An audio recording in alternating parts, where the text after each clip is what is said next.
আজকে এই 2024 সালে আজকে আমরা সেই সময় দুইটি দল ছিলাম, একটি ছিল আওয়ামী লীগ আর একটি ছিল বিএনপি।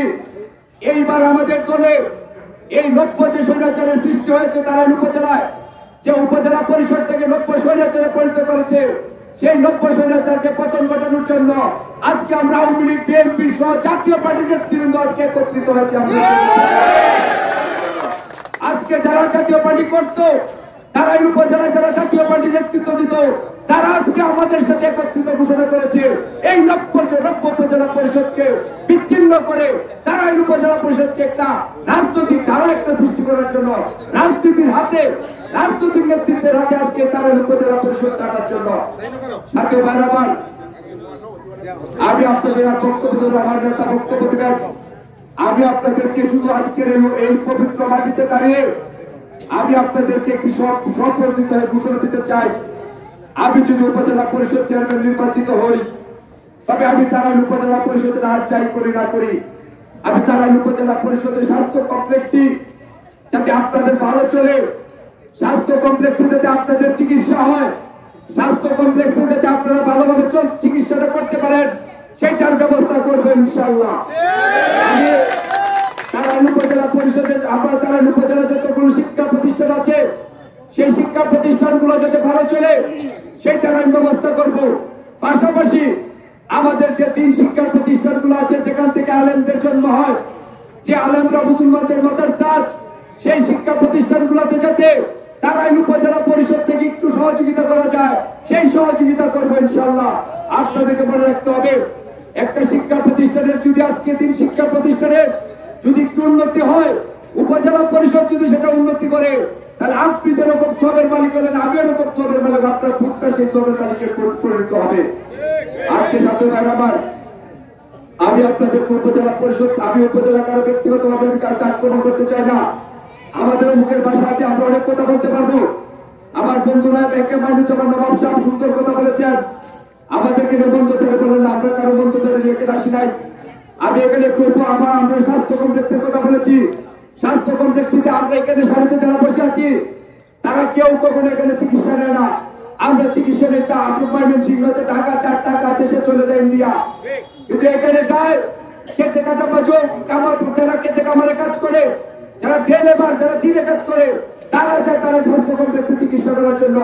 আর আপনি যদি সে চিকিৎসার জন্য চান, আপনি যাওয়ার সাথে সাথে দেখবেন আপনাকে 3000 টাকার একটা টেস্টের চিঠি ধরা দিচ্ছে। আপনার মাথা ব্যথা থাকলেও আপনাকে সেই টেস্টের চিঠির জন্য আমি আপনাদের কথা বলে যাচ্ছি, এই কৃষক সমাজের মানুষের খেটে খাওয়া মজুরির যাতে স্বাস্থ্য সেবাটা দিতে পারে, আমাদের বর্তমান সরকারের যে ভুল নীতিগুলো যাতে মানুষ গ্রহণ করতে পারে, সেইটার ব্যবস্থা আমি উপজেলা পরিষদ হিসেবে সেটা গ্রহণ করবো। ছাত্র ভাই আমার আজকে এখানে উপস্থিত হয়েছেন, আজকে ধান কাটার মৌসুম। আমি এখানে দাঁড়িয়ে বলতে পারি, এখানে সবাই কৃষকের পরিবারের সন্তান, আমিও কৃষকের পরিবারের সন্তান।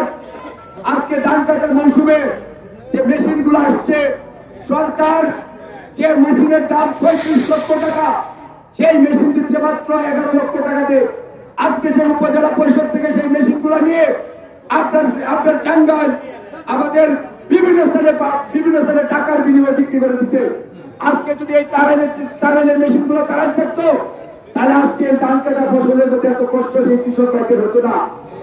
এটা আপনার যদি আমার কথাটা বিশ্বাস না হয়, আপনারা যাবেন, আপনারা আমাদের সেই কৃষি কর্মকর্তার কাছে যাবেন, কে মেশিন গুলো নিয়ে আসছে, কে কোথায় বিক্রি করছে, আর এই মেশিন গুলো তারাই আছে কিনা। আমাদের সরকারের সফলতা গুলো টাকার বিনিময়ে ওরা আমাদের এই কৃষক সমাজকে আর সুবিধা বঞ্চিত করে ফেলেছে। আজকে আপনারা এটা দেখবেন, আমাদের সরকার কি পরিমাণ সার, বীজ, ধানের সার ভর্তুকি দিয়ে যাচ্ছে, সেই ভর্তুকি আমাদের এই কৃষকের বাইরে কেউ পায় না।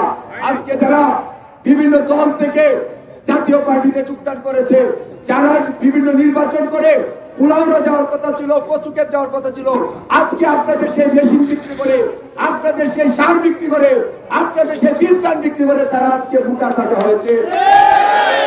আমরা কথা বলবো, প্রমাণ সাপেক্ষে কথা বলবো। এখানে যে আমি আপনাদের সুপারিশ শেষে আমি আরেকদিন, আমরা যেহেতু পরিচালনা কমিটি করবো, পরিচালনা কমিটি লাইনে আমি থাকতে চাই। তবে আমি আপনাদেরকে আগামীতে যদি আসি, কোথায় কয়টা মেশিন গেছে, কোথায় সার গেছে, কোথায় বীজ গেছে, সেটা প্রমাণ নিয়ে আসবো আপনাদের কাছে।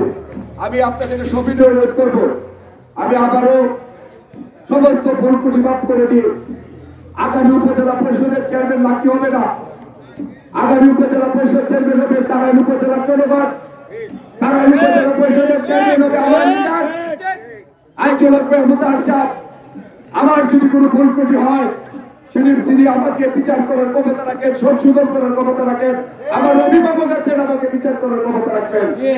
আমি মনে করি আজকে এই বর্তমান সরকারের উন্নয়নের ধারাবাহিকতায় আমরা লাকি উপজেলা চেয়ারম্যান না, আমরা একটা আওয়ামী লীগের চেয়ারম্যান, আমরা ওই চেয়ারে বসাতে চাই, আওয়ামী লীগকে একটা চেয়ারে বসাতে চাই। সেই মনোবৃত্তি নিয়ে আজকে আপনারা এখান থেকে বিদায় হবেন, এখান থেকে বিদায় নেবেন। আমি পরিশেষে যদি আমার কোনো ভুলকুটি থাকে, আমি আমার রাজনৈতিক জীবনে যদি কোনো ভুলকুটি কারোর সাথে করে থাকি, আমার নেতৃবৃন্দের কাছেও যদি কোনো ভুলকুটি করে থাকি, তাহলে আল্লাহর রাস্তায় আপনাদের কাছে সকলের কাছে আমি জোর হাত ধরে ক্ষমা চাচ্ছি। আমি পরিশেষে আজকে একটি সুন্দর একটা অনুষ্ঠানে আপনারা যেন স্বতঃস্ফূর্তভাবে আসছেন, আমার দল থেকে আমরা জাতীয় পার্টি বিএনপি যারাই আছে, আমরা যারা এখানে উপস্থিত আছেন, আমি জানি সকলেই সমন্বিত ভাবে আজকের এই রাজনীতিটাকে রাজনীতির মধ্যে আনতে চান। সেটা রাজনীতিবিদদের কাছে রাজনীতি আসবে, এই এলাকার উন্নয়ন হবে, এই এলাকার মানুষের শান্তি হবে, বিচার ব্যবস্থা সুন্দর হবে, বিচার যাতে সুন্দর থাকে সেই লক্ষ্যে আজকে সমস্ত রাজনীতিবিদের আলোচনা সভায় উপস্থিত আজকের এই সভার সম্মানিত সভাপতি, অত্যন্ত ব্যক্তিত্ব সম্পন্ন মানুষ, অত্র প্রতিষ্ঠানে আমাদের এই উচ্চ বিদ্যালয়ে সাবেক প্রধান শিক্ষক আব্দুল আজিজ খন্দকার সাহেব, আজকে যিনি আমাদের মাঝে উপস্থিত থেকে এই অনুষ্ঠানটাকে আজকের এই নির্বাচনী পরিচালনা কমিটিকে আরো সুন্দর এবং প্রাণবন্ত করে তুলতেন আমার সেই প্রিয় নেতা, আমার যিনি আমাকে প্রথম আওয়ামী লীগের সাধারণ সম্পাদক হিসেবে উনি সর্বোচ্চ ভূমিকা নিয়েছিলেন, আজকে উনি অসুস্থ, আমার প্রিয় নেতা আব্দুল কালাক্কার সাহেব।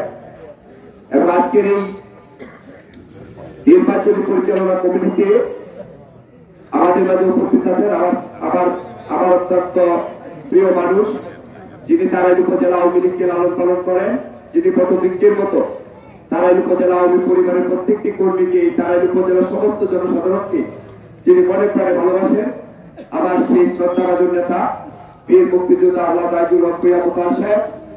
আজকের এই মঞ্চে আরো উপস্থিত আছেন আমাদের আপনাদের এলাকার কিছু সন্তান, যিনি আমাকে ছোট ভাই মনে করে অত্যন্ত ভালোবেসে যিনি আমাকে সমর্থন দিয়েছেন, আমাদের সেই প্রিয় ভাই হারুন ভাই। উপস্থিত অত্র এলাকার আপনাদের ভোটে নির্বাচিত আমাদের চেয়ারম্যান আবু জাহেদ ভুইয়া, উপস্থিত আমাদের তারাইল উপজেলার জাতির বীর শ্রেষ্ঠ সন্তান, যাদের নেতৃত্বে এটি স্বাধীন হয়েছে, যাদের নেতৃত্বে আমরা একটা স্বাধীন সার্বভৌমত্ব বাংলাদেশ পেয়েছি, আমাদের সেই বীর সন্তান আমাদের তারাইল উপজেলা মুক্তিযোদ্ধা কমান্ড কাউন্সিলের ডেপুটি কমান্ডার আবুল কালাম সাহেব, উপস্থিত আমাদের আরেক মুক্তিযোদ্ধা এবং মুক্তিযোদ্ধা বৃন্দ, এবং আমাদের আজকের এই সফরসঙ্গীতে তারাইল উপজেলা আওয়ামী লীগের সম্মানিত নেতৃবৃন্দ, অঙ্গ সহযোগী সংগঠনের নেতৃবৃন্দ, এবং আজকে আগামী দিনে 29 তারিখে নির্বাচনকে সামনে রেখে আজকে তার জায়গা যারা বিপ্লবী সৈনিক হিসাবে আমরা সেই 29 তারিখকে আমরা আমাদেরকে একটি যোদ্ধা হিসেবে বেছে নিয়েছি। আমার সেই সম্মানিত উপস্থিতিবৃন্দ, আসসালামু আলাইকুম। আমি আসলে বক্তব্য দেব না, আমার অনেক নেতৃবৃন্দ অনেক বক্তব্য দিয়েছেন। আমি তারাইল উপজেলা আওয়ামী লীগের আমি প্রথমে আপনাদের নিকট ক্ষমা চেয়ে নিচ্ছি। আমি তারাইল উপজেলা ছাত্রলীগের 10 বছর সভাপতি ছিলাম, তারাইল উপজেলা আওয়ামী লীগের 21 বছর থেকে 5 বছর যাবত আমি তারাইল উপজেলা আওয়ামী লীগের সাধারণ সম্পাদক। আমার ভাই রুকনুদ্দিন সাহেব তারাইল ফিসাচালী ইউনিয়নের চেয়ারম্যান ছিলেন। আমার আরেক ভাই শ্রদ্ধাভাজন বড় ভাই কামরুজ্জামান সাহেব তারাইল 10 বছর চেয়ারম্যান ছিলেন। আমার এই রাজনৈতিক জীবন এবং আমার এই পারিবারিক জীবনে এবং আমার পরিবারটা তারাইল উপজেলা অনেক বড় পরিবার, আমাদের মাজনবাড়ি পরিবার। আমার এই সেই মাজনবাড়ি পরিবারের কোনো কারণে কিংবা আমার রাজনৈতিক জীবনের কোনো কারণে কারো মনে যদি আমি কষ্ট দিয়ে থাকি, কারো মনে কোনো কষ্ট পেয়ে থাকেন, তাহলে আল্লাহর হস্তে আপনাদের কাছে আমি ক্ষমা চাচ্ছি, আপনারা আমাকে ক্ষমা করে দিবেন। আমি আপনাদের কাছে ক্ষমা চাই যদি আমাদের কোনো পরিবার এবং আমার কোনো কারণে ভুল করে থাকে, আল্লাহর হস্তে আপনাদের কাছে ক্ষমা চাই। জাতীয় ভাইরা আমার, আমি আজকের এই 25 বছর রাজনৈতিক জীবনে আমি দুইবার নির্বাচনে প্রার্থী হয়েছিলাম। যতবার আমি নির্বাচনে প্রার্থী হয়েছি, আমার নেতা, আমাদের সেই কিশোরগঞ্জের গর্ব, সেই আমাদের বাংলাদেশের মহামান্য সাবেক রাষ্ট্রপতি অ্যাডভোকেট আব্দুল হামিদ সাহেব আমাকে সর্বদাই নির্বাচন থেকে প্রত্যাহার করে আমাকে আইজুলকে, আমার নেতা আইজুলকে মুতার সাহেবের পক্ষে আমি নির্বাচনে কাজ করতে হয়েছে। এইবার আমাকে তারাই উপজেলা আওয়ামী লীগ অঙ্গ সহযোগী সংগঠন সহ সমস্ত নেতৃবৃন্দ আমাকে তারাই উপজেলা আওয়ামী লীগ থেকে এবার নির্বাচন করার জন্য সুযোগ দিয়েছে। কিন্তু আমি বিশ্বাস করি তারাই উপজেলা আওয়ামী লীগ যদিও আমাকে এই নির্বাচন করার সুযোগ দিয়ে থাকে, যদিও আমাকে বলে থাকে নির্বাচন করার জন্য, কিন্তু আমি বিশ্বাস করি যদি আমি তারাই উপজেলা আওয়ামী লীগের ভোটে আমি উপজেলা পরিষদের চেয়ারম্যান নির্বাচিত হতে পারবো না। যদি আমাকে উপজেলা পরিষদের চেয়ারম্যান নির্বাচিত হতে হয়, তাহলে আমাদের বিএনপি জাতীয় পার্টি সহ যারা সমমনা রাজনৈতিক দলের সদস্য, যারা রাজনৈতিক দলের সাথে সম্পৃক্ত না, সাধারণ মানুষ, তারা যদি সকলে মিলে আমাকে একটা ভোট দেয়, তাহলে আমি আগামী 29 তারিখে নির্বাচনে উপজেলা পরিষদের চেয়ারম্যান হিসেবে নির্বাচিত হতে পারবো ইনশাআল্লাহ।